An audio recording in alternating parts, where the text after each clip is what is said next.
हैं खबर से आपके लिए साक्षात्कार और रूबरू कराते हैं। तो खबर किस टॉपिक और किस मकसद को लेकर है, तो खबरों का सिलसिला शुरू करते हैं।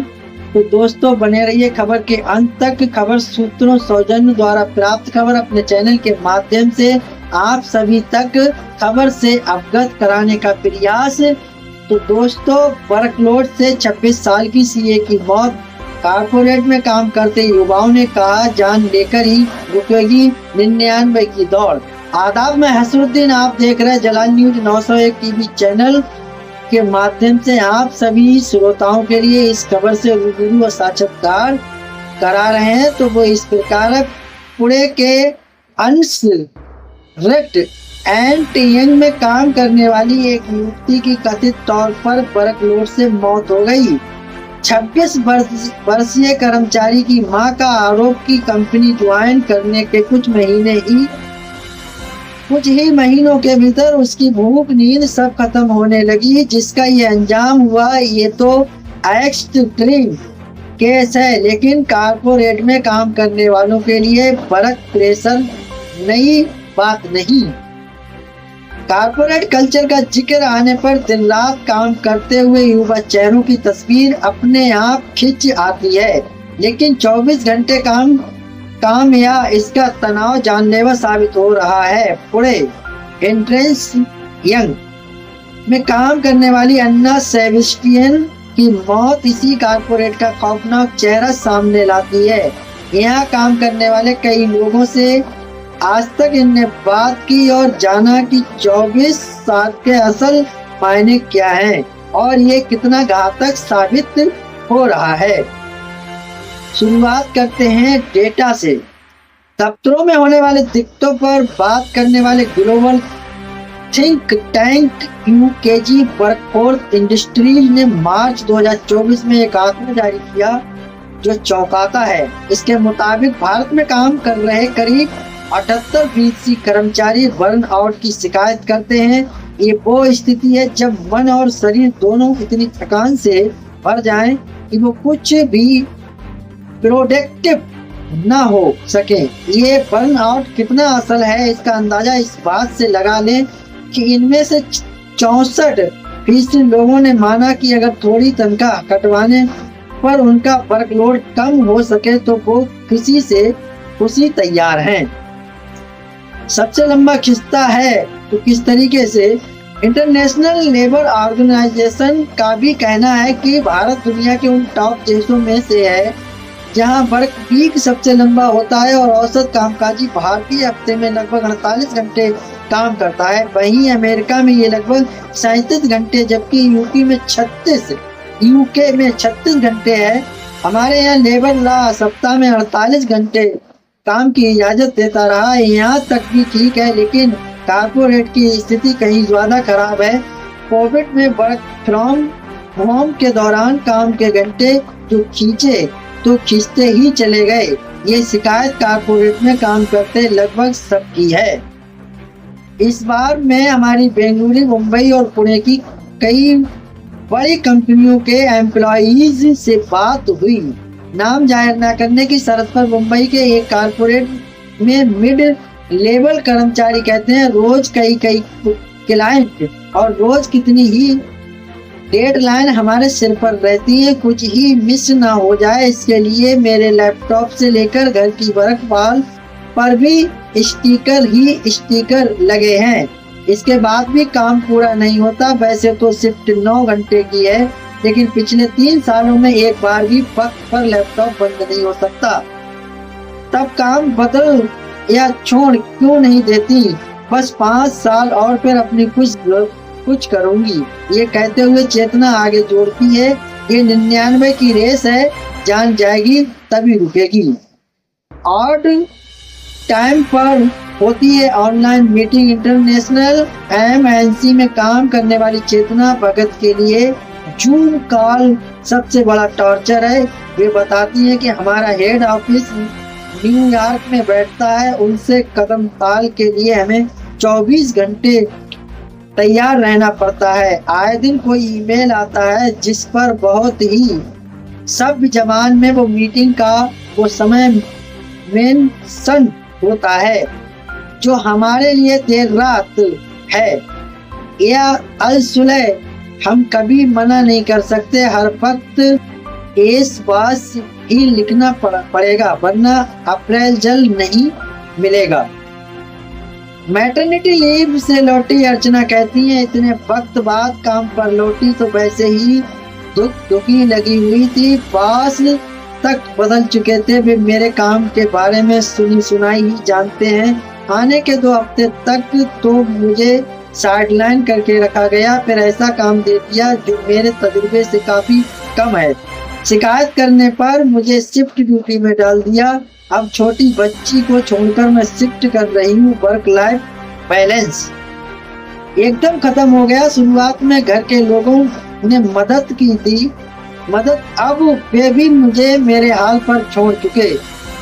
हॉस्पिटैलिटी सेक्टर के एक बड़े नाम के साथ काम कर रहे इवेंट मैनेजर विक्रांत कहते हैं, इस फील्ड में आया था तो बड़े सपने थे, लेकिन 8 सालों में सब बदल गया। कंपनी पैसे तो देती है, लेकिन बंधुआ बनाने की कीमत पर दिन रात सब उसके हैं। हद तो ये हुई कि शादी के लिए भी मैं ऑनलाइन मीटिंग अटेंड करता रहा।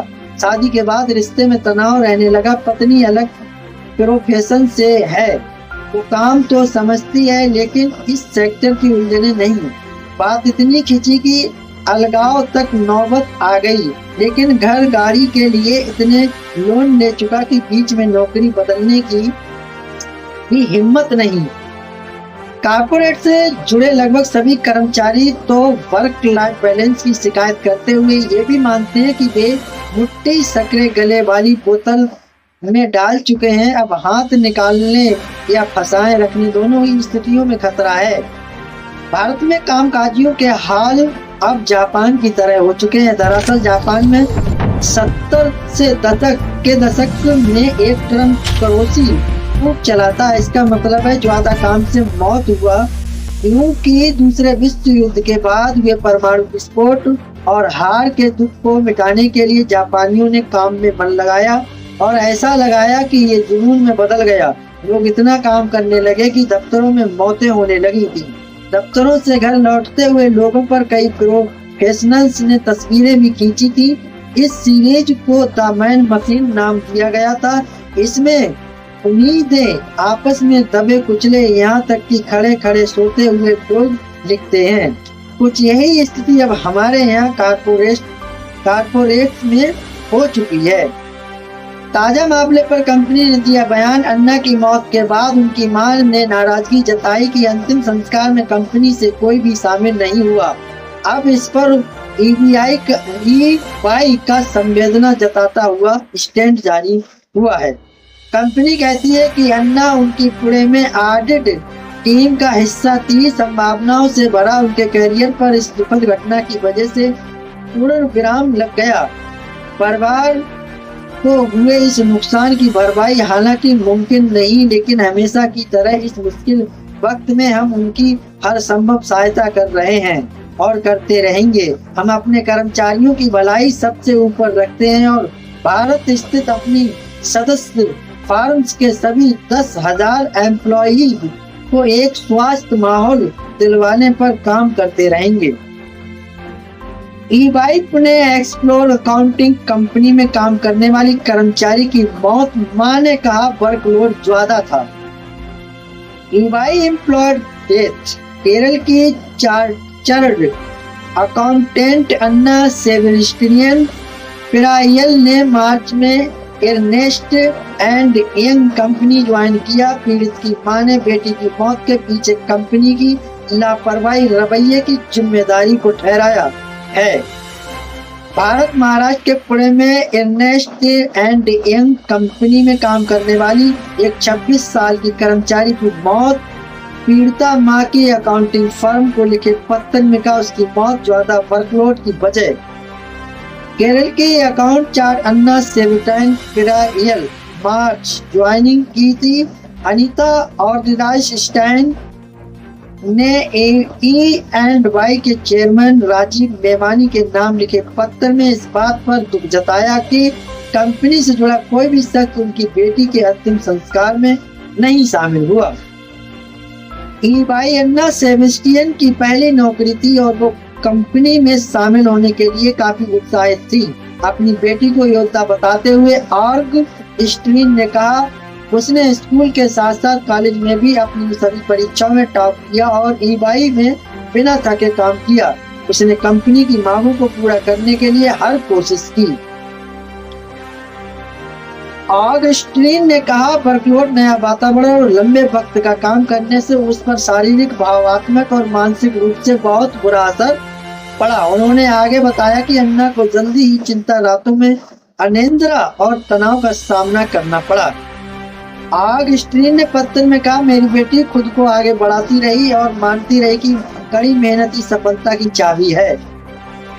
हम उसे हॉस्पिटल लेकर गए। अन्ना सेबेस्टियन की मां ऑगस्टीन ने कहा, शनिवार 6 जुलाई को मैं और मेरे पति अन्ना के सीए दीक्षांत समारोह में हिस्सा लेने के लिए पुणे पहुंचे। वो पिछले एक हफ्ते से देर रात लगभग 1 बजे अपने पीजी पहुंचने पर सीने में जकड़न की शिकायत कर रही थी, इसलिए हम उसे पुणे के अस्पताल ले गए।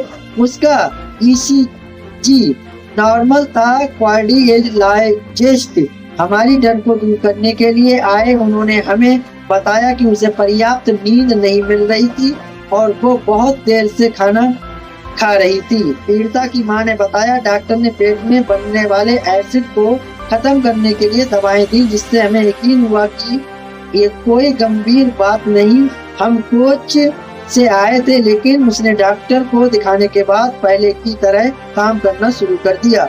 उसका कहना था कि बहुत काम करना है और छुट्टी नहीं मिलेगी। उन्होंने आगे बताया कि उस रात फिर से उसे पीजी वापस आने में देर हुई। रविवार 7 जुलाई को उसे दीक्षांत समारोह में जाना था। वो सुबह हमारे साथ आई, लेकिन उस दिन भी वो दोपहर तक घर से ही काम कर रही थी और हम दीक्षांत समारोह पर देर से पहुंची। अन्ना का बड़ा सपना था कि वो अपने माता पिता को अपनी मेहनत की कमाई से दीक्षांत समारोह में ले जाए। उसने अपने पेरेंट्स के लिए फ्लाइट टिकट भी बुक किया था, लेकिन वर्कलोड की वजह से इस पल का पूरी तरह आनंद नहीं उठा पाई। ऑगस्टीन ने बताया, जब अन्ना इस टीम में शामिल हुई तो उसे बताया गया कि बहुत से कर्मचारी ने वर्कलोड की वजह से इस्तीफा दे दिया और टीम मैनेजर ने कहा, अन्ना तुम ऐसा नहीं करना और हमारी टीम के बारे में सभी की राय बदलनी चाहिए। मेरी बेटी को यह एहसास नहीं कि उसे अपनी जान देकर इसकी कीमत चुकानी पड़ेगी। दरअसल अन्ना को अपने मैनेजर के बारे में सहकर्मियों से कई चेतावनियां मिली थी। उनका मैनेजर अक्सर क्रिकेट मैचों के दौरान मीटिंग की रीशेड्यूल कर देता था और दिन के आखिरी में उन्हें काम सौंपता था, जिससे अन्ना का तनाव बढ़ जाता था। अन्ना ने अपने माता पिता को बताया था, काम का बोझ बहुत ज्यादा है, खासतौर पर आधिकारिक काम से अलावा मौखिक रूप से दिए जाने वाले एक्स्ट्रा वर्क। उसकी मां ने आगे बताया कि अन्ना अक्सर पूरी तरह थकी हुई होकर घर लौटती थी, कभी कभी तो बिना कपड़े बदले ही बिस्तर पर गिर जाती थी। उन्होंने पत्र में लिखा, काश मैं उसे बचा पाती, उसे बता पाती कि उसका हेल्थ और अच्छी जिंदगी किसी भी अन्य चीज से ज्यादा अहम है, लेकिन मेरी अन्ना के लिए अब बहुत देर हो चुकी है। ऑगस्टीन ने कहा कि मेरी बेटी की मौत A&Y के लिए एक चेतावनी है और उन्होंने चेयरमैन के लिए एक सख्त मैसेज भी लिखा। मुझे उम्मीद है ये पत्र आप तक उतनी ही गंभीरता से साथ पहुंचेगा जितनी गंभीरता के साथ इसे पहुंचना चाहिए। अपने पत्र की मदद से अनीता ऑगस्टीन ने जागरूकता फैलाने की कोशिश की और कहा, मुझे उम्मीद है कि मेरी बेटी के अनुभव से बदलाव आएगा, जिससे किसी अन्य परिवार को वो दुख न सहना पड़े जिससे हम गुजर रहे हैं। तो दोस्तों, ये वो खबरें थी जिनसे हमने आपके लिए अवगत कराया। तो दोस्तों, मुझे उम्मीद है अगर खबर उपयोगी और अच्छी लगी, अगर आप सभी दर्शक इस खबर से सहमत हैं तो एक आगाज जरूर कीजिएगा। चैनल को लाइक, शेयर, सब्सक्राइब, घंटी वाला बटन ऑल करना ना भूलें, जिससे हर नोटिफिकेशन आप तक पहुंचता रहेगा। हमारे लिए एक मोटिवेशन और सहानुभूति, हौसला अफजाई होती है। उसी हौसला अफजाई को लेकर हर रोज तरोताजा खबरों के साथ आपके बीच खबरों को लेकर उपस्थित होते हैं। तो दोस्तों, मेरा खबर दिखाने का मकसद रहा लोगों के लिए जागरूक करना, ना कि किसी की भावनाओं को ठेस पहुंचाना। तो दोस्तों, खबरों में हमारे साथ बने रहने के लिए हमारे चैनल जलाल न्यूज 901 के लिए सब्सक्राइब करें, जिससे तमाम छोटी बड़ी खबरें आसानी से मिल सके। जय हिंद।